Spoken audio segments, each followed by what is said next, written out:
Imagine for a moment dethroning even 7 times Mr. Olympia after losing your father and spending 8 years immersed in alcoholism, becoming a benchmark of bodybuilding. For the following year, the federation in which you rose as king turns its back on you by banning you from the competition.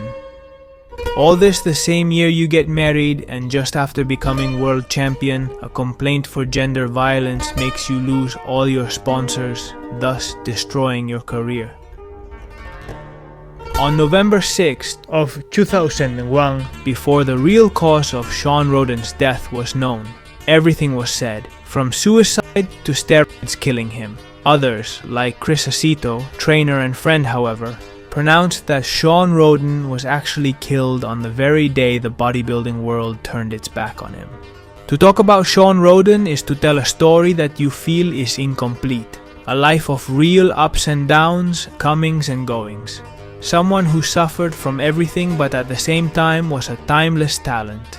An aesthetic physique reminiscent of the best flex wheeler of the 90s in a bodybuilding that was being replaced by mass at any price. Shawn Rhoden, also known as Flexatron, spent his final days embroiled in a web of infidelity, accusations, and betrayals. But in the midst of the storm, he claimed to still hope for a second rebirth. However, he left this world without being judged, but having already been condemned.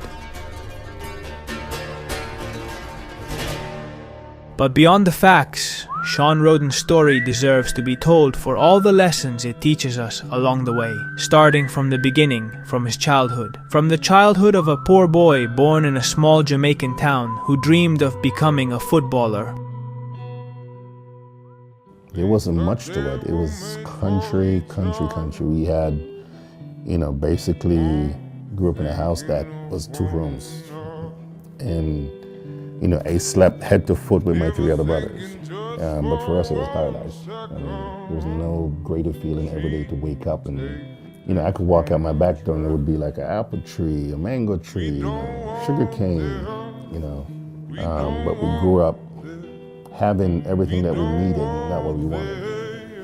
At the age of 17, Shawn Rhoden tells us that his greatest aspiration was to become a footballer and play for a big European club. His first contact with the gym was with his soccer team. He was told he should go lift weights to become stronger for the sport. And that's when Shawn tells us that he didn't understand how people could like going to the gym. He saw it as torture. In Jamaica, they only had cricket and soccer. Every morning he went to the gym, but reluctantly. However, in 1990, Shawn Rhoden was forced to emigrate to the United States, still having in his mind the idea of becoming a soccer player. In high school, he was part of a team that, according to him, were really good. But he still tells us that he did not find the stepping stone to professional soccer that was available in other countries. And it is here that Shawn begins to come face to face with reality, even more so when he suffers an injury that completely incapacitates him from continuing to play the sport he loved so much. However, what he could not know is that at this moment he was igniting the flame of love for the discipline that would change his life. What was the switch? What turned it? Okay, the switch for me was this. I was in a car accident. I received a phone call saying that my scholarship was lost in another department.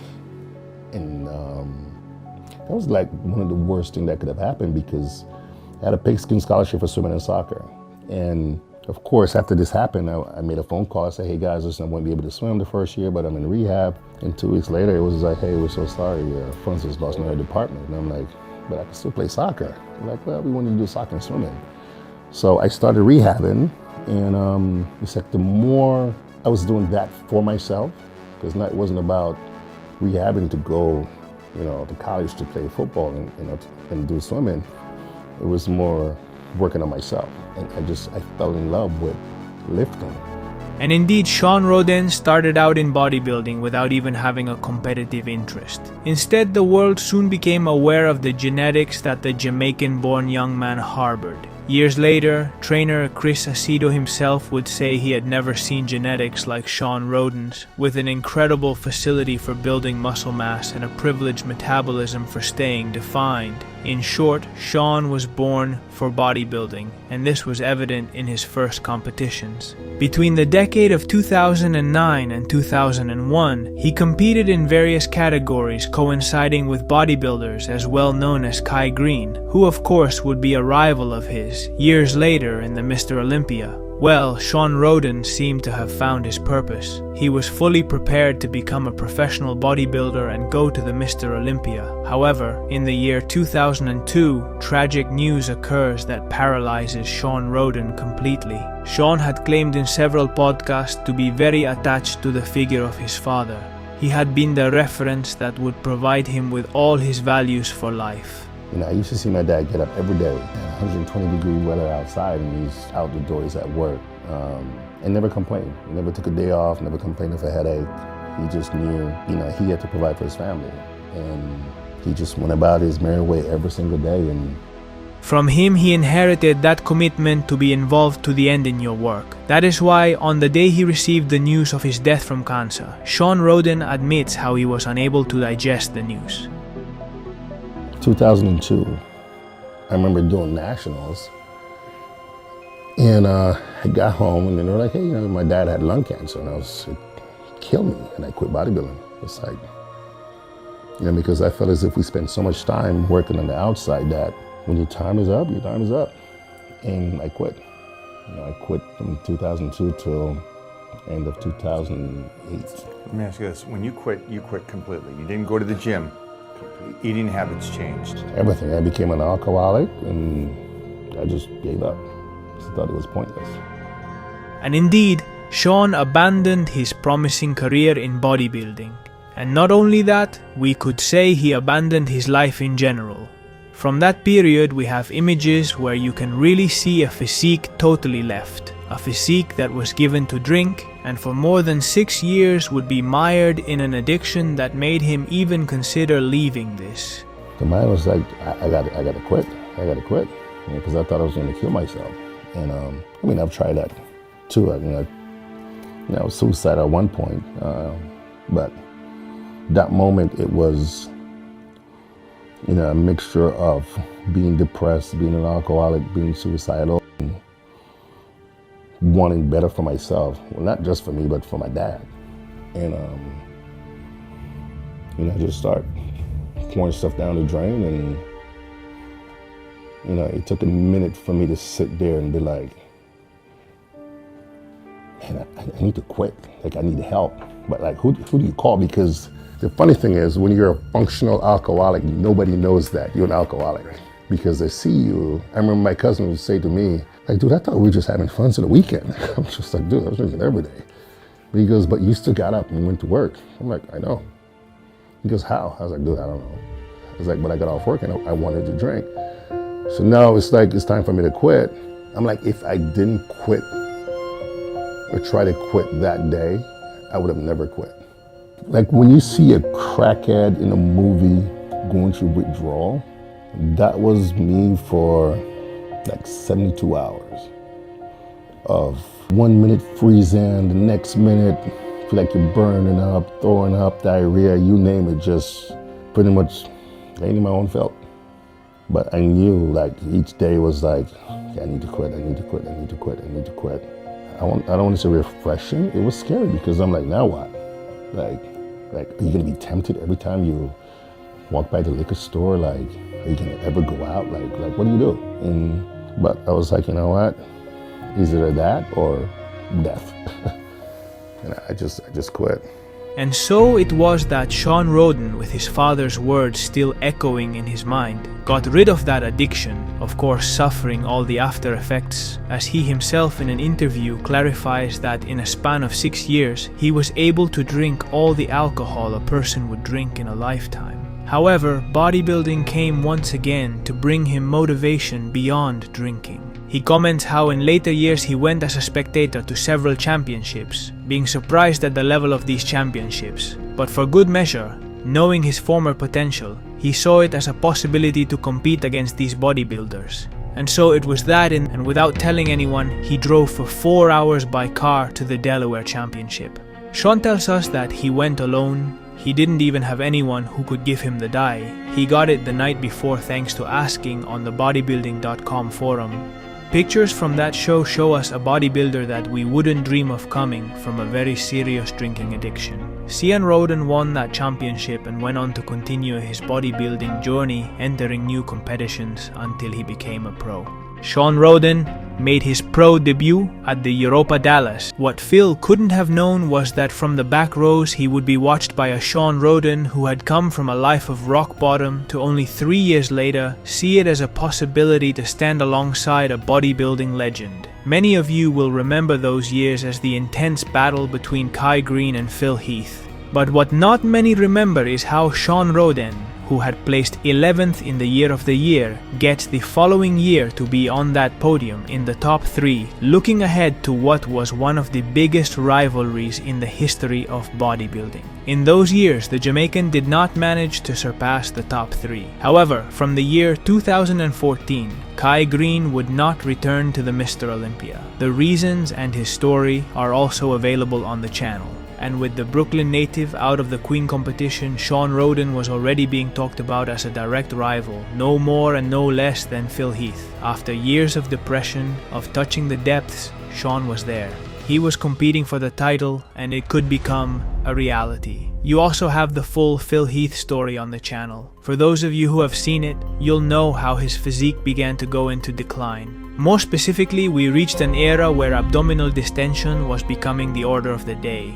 Phil was starting to lose his midsection, and with that, the criticisms towards this type of bodybuilding were starting to come in. You also have in the channel a video where I talk exclusively about this problem. However, among all this plot, Shawn Rhoden seemed to be one of the few competitors who were more reminiscent of this form bodybuilding, of an aesthetic line that managed to maintain despite also compete in muscularity and size against the rest, and he was rightly called Flexatron. For many years had not been seen again, unless, in modern bodybuilding, a physique reminiscent of Flex Wheeler, who once represented the most aesthetic and proportionate essence of bodybuilding. However, a paradoxical case occurred with the Jamaican. Today we are accustomed to a bodybuilding where we see athletes all year round practically ready to compete. Obviously there are cases and cases, but this was not Shawn's case. Usually his out of competition phases were very marked. He really took that part of resting from anabolic seriously, but not just from that, but from his routine as a bodybuilder in general. Those close to him even said how he neglected his diet to excess, resorting to junk food on many occasions. But he claimed that this was what made him switch off and come back to his life as a bodybuilder with more enthusiasm. This brought him a lot of criticism in the year of his guest posing in a condition we had rarely seen before. Sure, he retained all his world champion forms, but the physique was anything but that of an elite bodybuilder. This brought innumerable criticisms. However, we had already seen this practice in previous years, even in Shawn. I have to say one thing here, and that is that there are genetics and genetics. Chris Aceto remarked on numerous occasions how this man's ability to recover his physique and prepare himself in a very short period of time was very high. Obviously this will not be available to everyone. Obviously there will be athletes and trainers who would never dream of approaching a season in this way. However, Shawn explains his...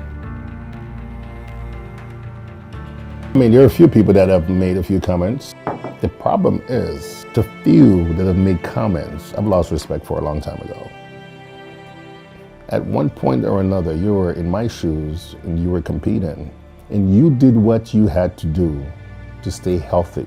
And that means you took time off, you showed up, guest posing, looking like you were retired. Kevin Levrone said to me, Shawn, people are bashing you, but they've never been Mr. Olympia. They don't know what it took for you to be Mr. Olympia. They had no idea the sacrifice. They have no idea, the time that you put in. So if you want to take time off like you've always done to reset your body and be right, he's like, who am I to judge you? You're not going to be a bodybuilder your entire life. So when I see these guys are like, you and you and you and you and you and you should have done this and you should have done that because you're Mr. Olympia, I'm like, shit, I'm still human. and it's clear that the federations don't like to see this because they want their athletes to be active the longer the better, because it means more hype, more tickets for brands, more content on social media.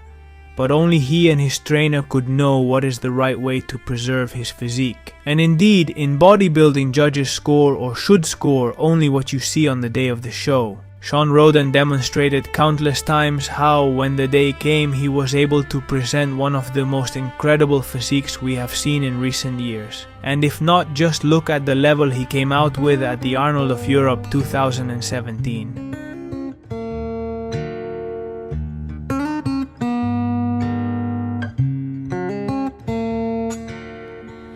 Elle m'a dit aime-moi, prends-moi dans tes bras, je n'ai plus personne. Ne laisse pas ton odeur imprégner mes draps si tu m'abandonnes. Je suis pas celle que tu crois, aucun cabron ne m'a touché. À part toi Caballero, non personne ne m'a touché. Je l'ai trouvée assise toute seule comme dans le vide. Elle a l'air triste ou nette et ça tombe bien, j'ai les épaules solides. Un peu de réconfort, je lui parle et j'apprends à quel point elle a souffert. C'est une enfant de la guerre qui cache ses sentiments à des milliers de pieds sous terre. And this is when we come to the Mr. Olympia of 2016. So far, Shawn had several third places, but this year he seemed to be determined to beat the then 5-time champion Phil Heath. That Mr. Olympia gave a lot to see as we began to see the first signs of deterioration of Phil Heath's physique, especially in that abs pose where Shawn Rhoden was superior. On the other hand, we are talking about a bodybuilding myth who possessed one of the best back poses in history. However, in the front double biceps, Shawn gave hints that being a champion could be a reality. This was the first Mr. Olympia where he looked Phil in the face. However, circumstances did not work out, and the legend went on to win no less than his 6th Mr. Olympia. But this result already opened the way for Shawn Rhoden, placing him as the main competitor. Therefore, the media spotlight and the attention on the preparation for next year went all to Shawn. And this was obvious because Phil Heath was already showing signs of physical deterioration, while Shawn, year after year, simply looked better and better. And in this context, we arrived at the Olympia of 2017. But there is something that doesn't add up. Shawn Rhoden presented a watered-down physique, not at his best at all. This was a disappointment to bodybuilding fans. How could someone who had generated so much hype go out like this? However, at the time, what many people didn't know was that in that preparation, Shawn had stomach problems and also broke his jaw. This took him many weeks away from the gym, and he also tells us how he faced all the vital part of the preparation by liquefying all his food because he was not able to chew. And the fans didn't know all this. A preparation undoubtedly with many complications that Shawn told us all in later interviews, and show how despite this and still managed to place in a 5th position. What looked like it was going to be his year put Big Ramy at the top of the standings to compete directly against Phil Heath, who effectively, and despite being champion, confirmed how that midsection was getting worse every year. Knowing this, we arrived at the year of Shawn Rhoden's preparation, thinking about becoming champion. All eyes were on him again, and he responded with an attitude no longer as a title contender, but as a direct rival and favorite to destroy nothing less than Phil Heath's dream of becoming, along with Lee Haney and Ronnie Coleman, the only bodybuilder capable of winning 8 Mr. Olympia titles. With all this anticipation, the battle was on, and Shawn Rhoden's year looked to be that way already. Came out here because I wanted to learn and I wanted to be better. I wanted to be the best at my craft. If I was going to be a professional bodybuilder, I wanted to be the best at what I'm doing. Out here on the street, I'm losing my way. You've gotten to me, and that's my mistake. Some might say I can't get too far without seeing your face. Oh. I think this is the best condition on an Olympia competitor since This reminds me a lot of J2001. And people are going to see something remarkably Going underground. Say your loving comes around. Loving comes around. Going underground. Going underground. 'Cause your love is not around anymore. Going underground. Underground, yeah. Going underground. Underground, yeah.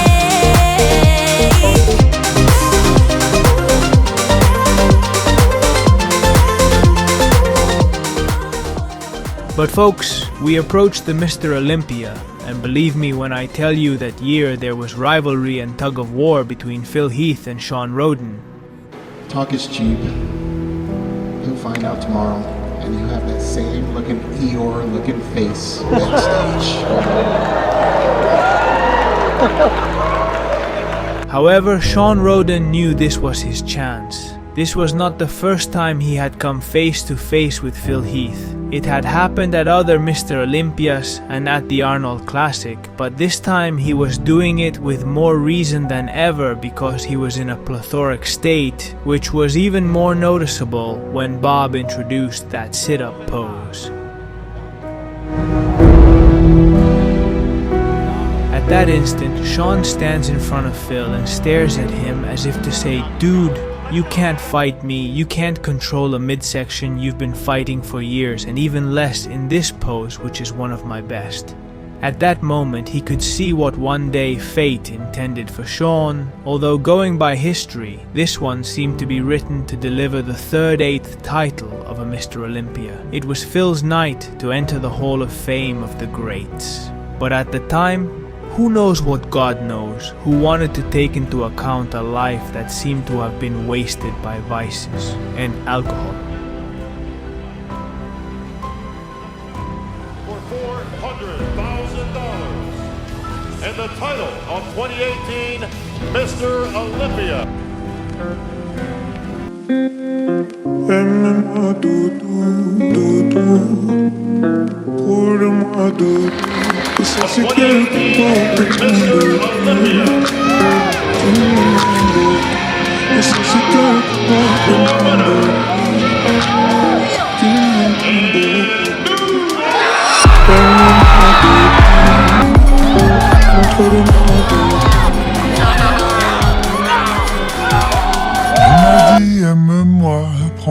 And so it was that Shawn Rhoden, 9 years after deciding to return to bodybuilding after a depressive period hooked on alcohol, returns to be Mr. Olympia. C'est une clandestine, ami, ami. Elle m'a dit, aime-moi, prends-moi dans tes bras, je n'ai plus personne. Ne laisse pas ton odeur imprégner mes draps si tu m'abandonnes. Listen, this was not easy by a long shot. I got my ass kicked every day in the gym. Par toi, caballero, non, personne ne m'a touché. J'ai bu ses paroles. Quand elle m'a parlé d'eux, j'ai vu ses parents et j'ai bu ses paroles. Shawn Rhoden, in the year of the people, in the eyes of the people, seemed to have achieved everything. The same year he married and celebrated a world championship with his daughter after coming from the bottom. However, now it is time to tell the part of the story that left us all frozen, which comes to show us that people are not perfect, and at its peak, lives have a lot to hide. So now we come to the episode of Shawn Rhoden's life that also needs to be told. Because it is here that the decline of one of the best Mr. Olympias in history begins. On July 12th, 2019, shocking allegations were made public that blamed Shawn for physically assaulting what was then one of his female advisors. This shook not only the bodybuilding world but the general public in the United States. Let's remember that we are in the middle of 2019 with the rise of the Me Too movement, to which added all the prejudices about the bodybuilding industry soon put the Jamaican in the spotlight. According to several media outlets that had obtained police reports and court documents about the incident, they relate how just after the Mr. Olympia, on October 12, 2018, Shawn is visited in a hotel by a fellow female bodybuilder. According to the plaintiff, Shawn forced himself on her and assaulted her. She also says that he let her leave when she told him that she had people downstairs waiting for her, that if she didn't, people would get suspicious, and that's when, according to the plaintiff, the alleged assault ended. This news shook everyone as the events are happening when Shawn is at his peak. However, for this to come out at that exact time was a huge downgrade for Shawn. However, there were many skeptics with the case, and researching where the allegations were coming from, they found the name of the complainant. All we know, as of today, December 2023, the alleged victim went to the police after the alleged event and after she had an examination at a hospital whose results indeed agreed that she had the injury she alleges from the alleged abuse. The tests also determined that indeed the DNA found was Shawn's, while Shawn admitted that it was true that they had had relations. However, in his defense, he maintained that it was not an assault and that it was a purely consensual relationship. It is then how from the moment of the accusation, Shawn proceeds to collaborate with justice, and that is how sometime later it also comes to light that Shawn underwent polygraph tests, and more nor less than 2 concretely proving both were telling the truth that the alleged abuse was not true. However, we know this type of evidentiary measures are legally valid in the United States. But as I mentioned before, after the case, many skeptical investigators came out and managed to find the name of the alleged victim. The name was leaked to the public through the internet, and what they found was that she and her husband were convicted in the year of 2011 on charges of bank fraud and false statements. This certainly helped to ease public opinion towards Shawn, but again, just as polygraph tests are inconclusive, we also know that although past evidence can tell us a lot about the character of the accuser, it still doesn't nullify their accusation. According to the US courts, both are entitled to due process, a process that has dragged on to the point that to this day it still has not been approved. As you well know, in law there is one law that always prevails, and that is the presumption of innocence. However, it seems that the presumption of innocence did not free Shawn from all the public judgment towards his image. At that time, several sponsors distanced themselves from him and the fitness industry on behalf of the company American Media, which is the one that manages the image rights, which is Mr. Olympia, took action and prevented Shawn from competing in the Mr. Olympia of 2019, and not only in that year's Olympia, but in all subsequent Olympics. So here the dilemma was obvious. Was the IFBB and the Mr. Olympia turning its back on one of its champions because of a complaint without a court ruling? Well, the truth is that Jim Manion, president of the IFBB, came out to say that his federation had not really taken action against Shawn Rhoden, that this was an American media thing. However, shortly after a news was published in October of 2019 that confirmed that Shawn Rhoden had not renewed his professional card, that not having paid his fee of $250, he could not compete that year. And here it should be noted that it is very strange when in his comments the YouTube channel showed his day-to-day following a preparation that made many of us think that he had in mind to compete. He was in a good physical condition, and the news certainly sounded contradictory. And this whole situation comes to show us once again how tremendously fragile success is, how in a matter of weeks we can fall from the top. What in the eyes of the general public was already a dream life, having achieved a great goal and having a structured family with your newly married wife and a daughter, comes to show us all the plots behind a private life. That, of course, the accusations left your marriage in a bad place, however, it does concern your private life, while the sentiment with the IFBB's actions generated a confusing atmosphere because people did not agree that according to the facts, TV media would drop a Mr. Olympia champion for an accusation considering that he had not been found guilty in a court of law. And when it is assumed all of us are innocent until proven guilty. However, we know that this is not always the case, and more taking into account that yes, Mr. Olympia is a private entity, it is a company that seeks its economic benefit, and as such is fully entitled to take the actions they consider. In this case, let's remember the context we are talking about because the leaders chose to protect their image according to them in this way. It is clear that from Shawn's point of view at the time, everything that was happening to him was not fair to him. Now we come to the year of it, and it must be said that Shawn showed a positive attitude at all times. He continued to show his day-to-day life as a bodybuilder. He let slip in Nick's Transam Power that he would like to do some competition, and about whether he would be in the Mr. Olympia of 2020 said that when the day of his return came, he preferred to do it in a way that Shawn Rhoden would not be talked about because of all the controversies that surrounded him, but that only Shawn Rhoden would be talked about as a bodybuilder. Thus it was that we did not see the champion in the next Mr. Olympias, although the general public was perhaps hoping to see the Jamaican athlete once again before his retirement. But November arrives and the world wakes up to the news of Shawn Rhoden's passing. At the age of 46, he became the youngest Mr. Olympia to leave us and the only one to do so while still active. This news shocked the world. We were supposed to see Shawn on stage again. He was supposed to have a chance to prove the innocence he always stood for. Instead, this time, life didn't want to grant him another one of the many chances it had given Shawn. Chris Aceto and Olympia promoter Don Solomon came out to confirm his death. However, that same day, the exact causes were not clarified. This caused all the media and everyone to speculate on the real motive.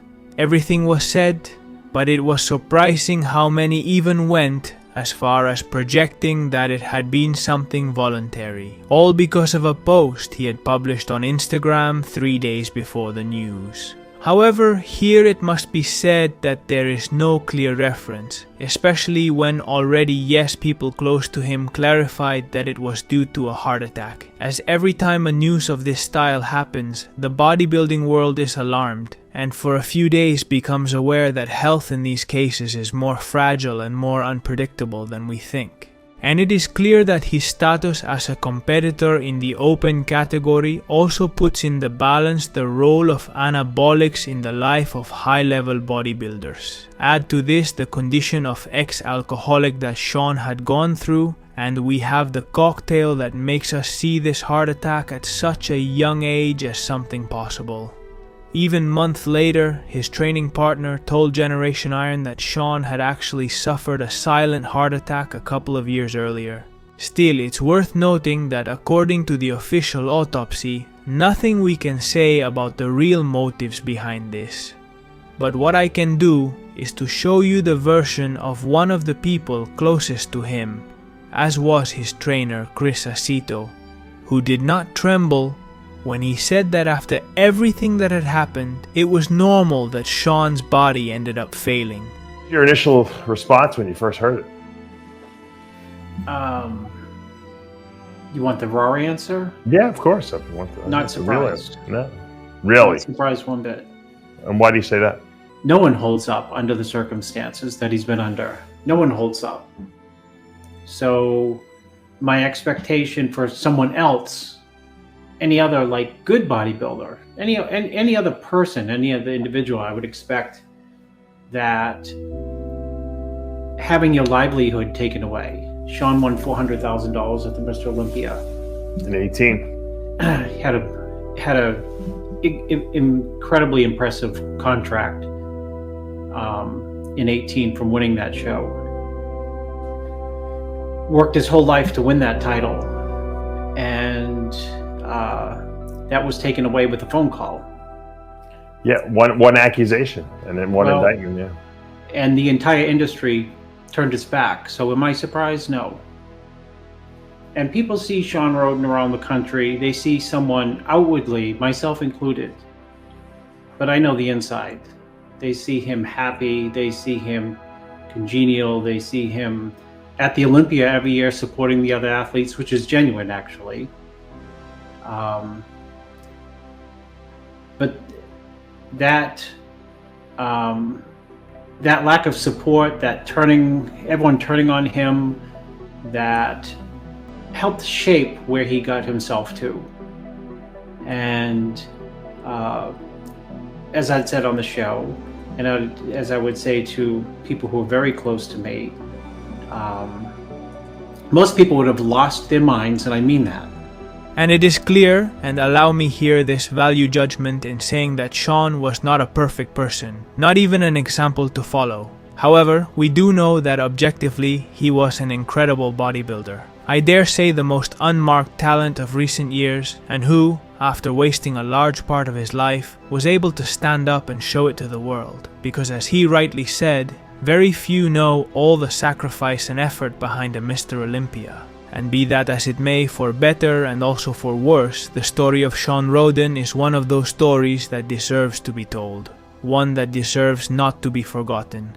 Because yes, it is indeed tragic that a person is condemned by society without even being judged. And it is even more tragic if, as Chris Acito rightly said, that condemnation without time to reply brought forward the end of his time in this world.